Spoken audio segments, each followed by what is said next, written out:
L'enfant serpent. Il était une fois, dans un village du Cameroun, vivait une femme qui n'avait pas d'enfant.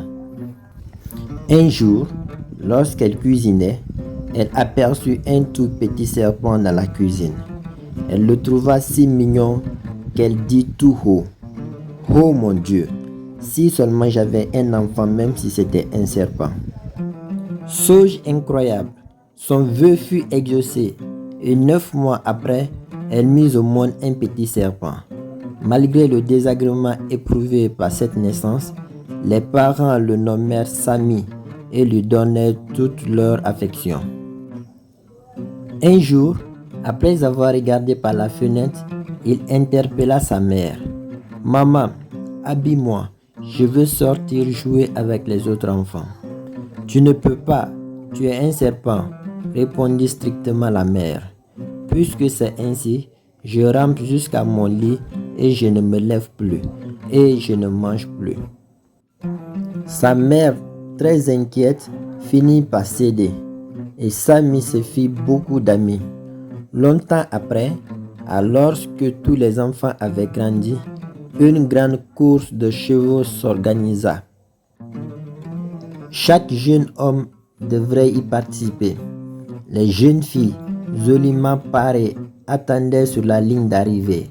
Le champion serait choisi comme époux par la plus belle de toutes. Samy se préparait d'être de la partie quand sa mère lui dit: « Tu ne peux pas, tu es un serpent.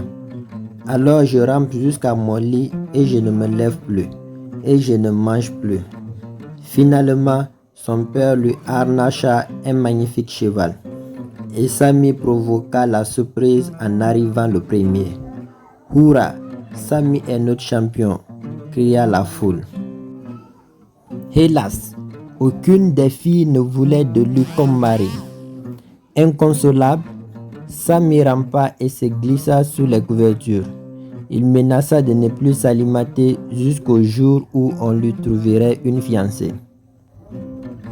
Sa mère, désespérée, prit son panier et demanda la main d'une jeune fille. Le soir du mariage, Samy se laissa tomber dans le giron de la mariée. Celle-ci le prit dans ses mains et dit avec tendresse: « Si c'est là le mari que le ciel m'envoie, il est le bienvenu. » Dès qu'elle prononça ces mots, un miracle se produisit. Le serpent se mua en magnifique jeune homme.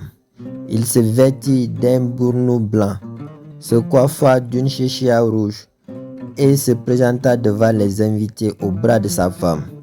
Tout le monde était ravi et la fête dura plusieurs jours et plusieurs nuits. Vous pouvez me croire, tout s'est passé à ma présence. Abonnez-vous